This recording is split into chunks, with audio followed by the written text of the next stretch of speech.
The hardest part wasn't staying still.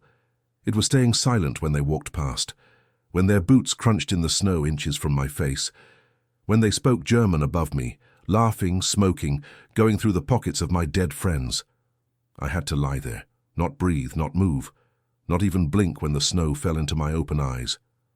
My name is James Cooper, and I'm the only survivor of what the Army called the Ardennes Ambush of December 1944. But I didn't survive through courage or skill. I survived by playing dead for 3 days, while German soldiers used my position as a rest stop. And what I learned is that being dead is easier than pretending to be. I was 20 years old, Private First Class, 106th Infantry Division. We'd arrived in Europe in early December, green as grass, never seen combat. The 106th was a new division, undertrained, under-equipped.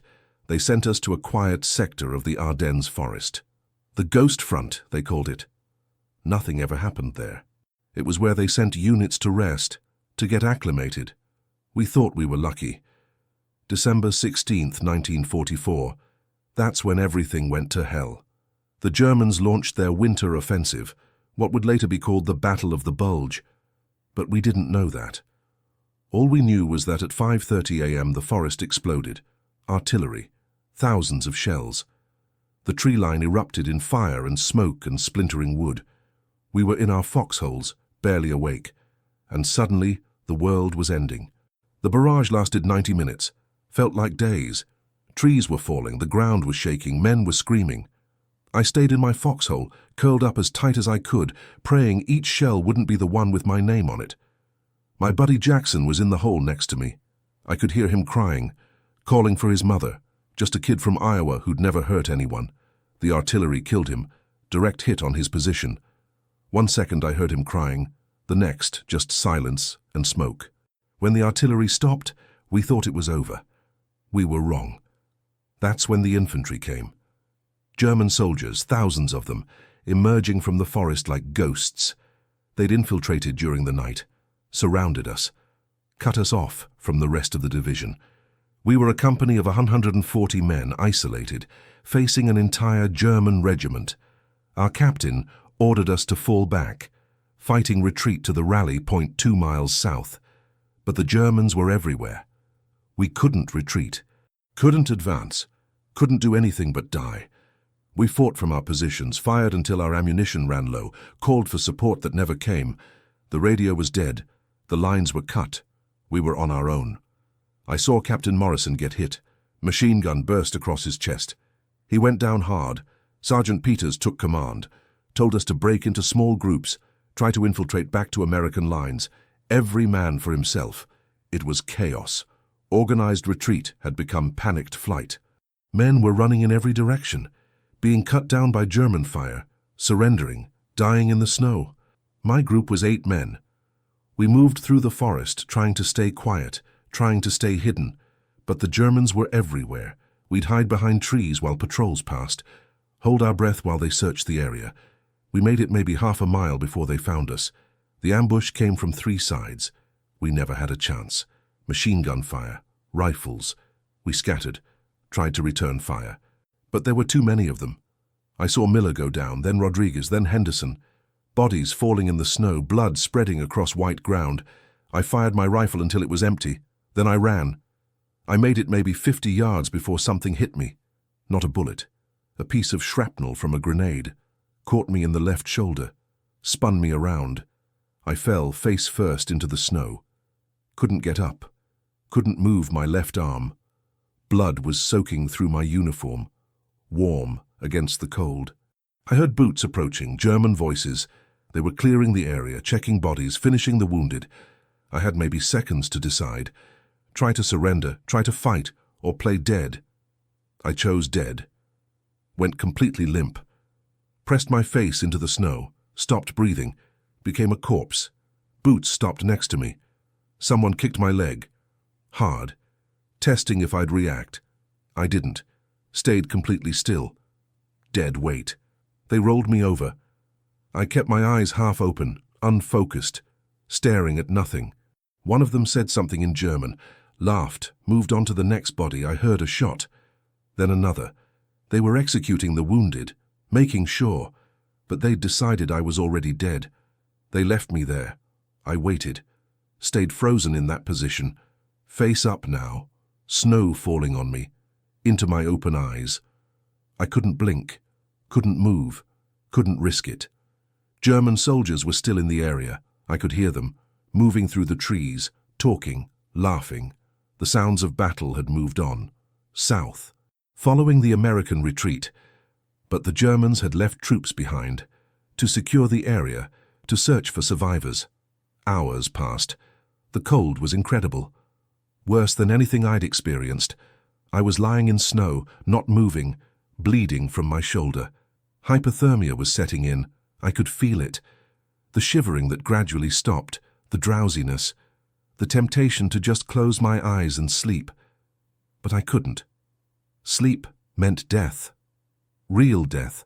So I stayed awake, stayed frozen, stayed dead. Night fell. December in the Ardennes. Sun sets around 4:30. I'd been lying there since morning, maybe 8 hours. The cold was beyond pain now, beyond feeling. My entire body was numb. I couldn't feel my fingers or toes, couldn't tell if I was still bleeding. The only thing keeping me conscious was fear, terror that if I moved they'd see me, they'd kill me. So I stayed still. German soldiers set up a position near me, maybe 30 yards away. I could hear them clearly, talking, setting up equipment, making a fire. The smell of cooking food drifted over. My stomach cramped. I hadn't eaten since the night before, hadn't had water, but I couldn't move, couldn't reach for my canteen, could only lie there, frozen, dead. They stayed there all night. I could see the glow of their fire, could hear them talking, laughing, living, while I played dead among actual dead, my friends, my unit. Bodies scattered around me in the snow. Jackson from Iowa, Miller from Texas, Rodriguez from California, all dead, really dead, and me alive but pretending otherwise, lying among them, becoming one of them. The second day was worse. Dawn came, grey and cold. The Germans were still there. More had arrived during the night.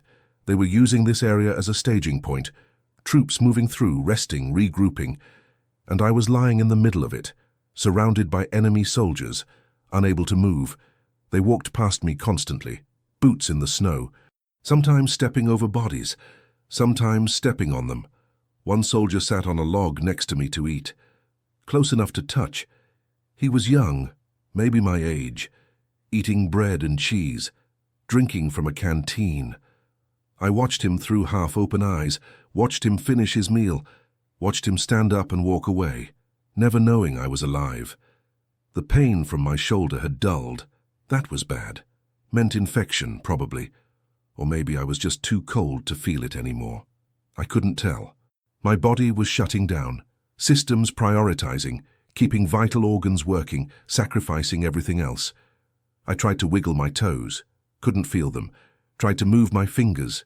Nothing. I was freezing to death, slowly, while pretending to be already dead. Thirst was the worst, worse than hunger, worse than cold. My mouth was so dry I couldn't swallow. My tongue felt swollen. There was snow all around me, on me. But I couldn't eat it, couldn't move, could only lie there wanting water. Desperate for water, thinking about water until it was the only thought in my head. A German officer came by in the afternoon, inspected the bodies. He stopped at me, looked down at my face, studied me. I stared past him, through him, eyes unfocused, not breathing. He said something to a soldier with him. The soldier shrugged. The officer moved on. But for those 30 seconds, I was certain he knew. Certain he could see I was alive.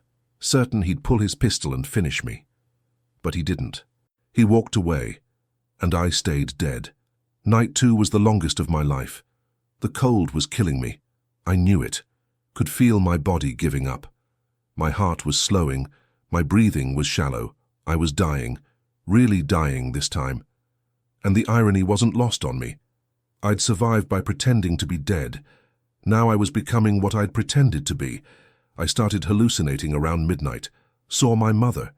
She was standing in the snow, looking down at me, asking why I wasn't coming home.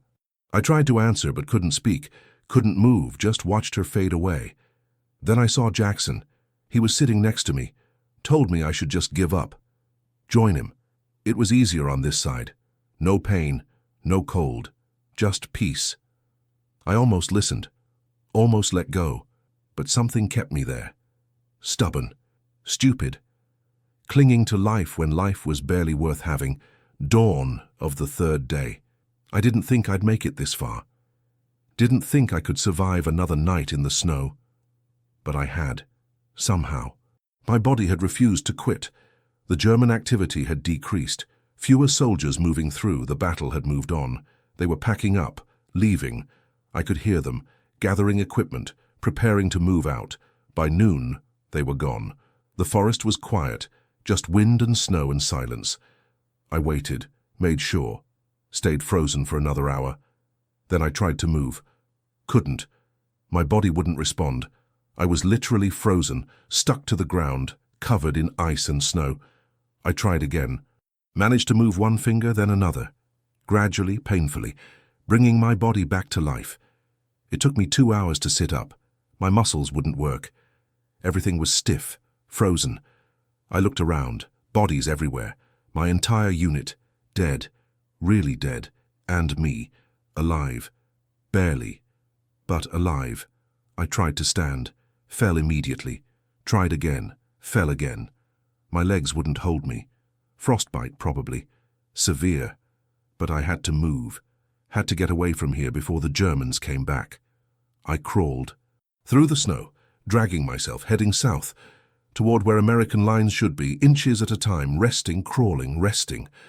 I found a canteen on one of the bodies, drank. The water was frozen, but I sucked on the ice. First liquid in 3 days. It tasted like heaven. I crawled for hours, maybe made half a mile. Then I heard it. English. American voices. Shouting. I tried to respond. Couldn't.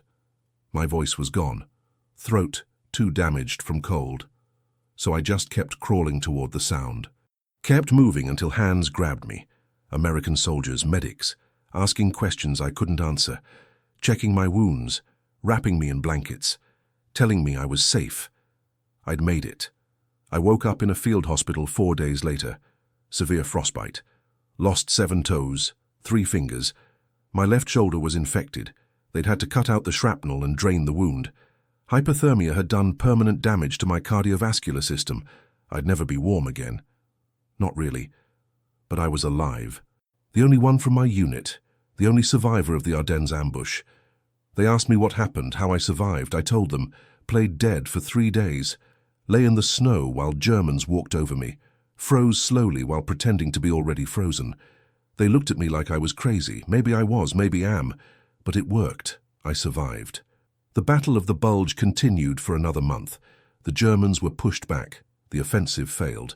But it cost over 19,000 American lives. My unit was part of those statistics. 139 men killed, 1 survivor. Me, the guy who played dead. I got a Purple Heart, got sent home, medically discharged, couldn't fight anymore. Not with 7 fewer toes and 3 fewer fingers. Not with the cold damage, not with the nightmares. They gave me a medal and a pension and sent me back to Philadelphia to figure out how to be alive again. That was the hard part. Being alive. I'd spent 3 days being dead. Gotten good at it. Being alive was harder. Required engagement. Required caring. Required living with the guilt of being the only one who made it. Why me? Why not Jackson or Miller or any of the others? What made me special? Nothing. Just luck. Random chance. The shrapnel hit my shoulder instead of my head. The German officer didn't look too closely. The cold didn't quite kill me. Small things, meaningless things. But they added up to life while everyone else got death. I'm 95 years old now. The war ended 80 years ago. I've lived a long life. Got married, had kids, grandkids, great-grandkids, normal, peaceful things. But I still think about those 3 days, about lying in the snow, about pretending to be dead while death happened all around me. about the moment I realized I might actually die while playing dead, about the irony, the absurdity. People thank me for my service. Call me a hero.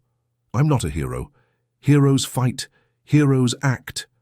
I just lay there, did nothing. Survived through inaction, through surrender, through becoming a corpse before my time. That's not heroism, that's just survival stripped down to its most basic form.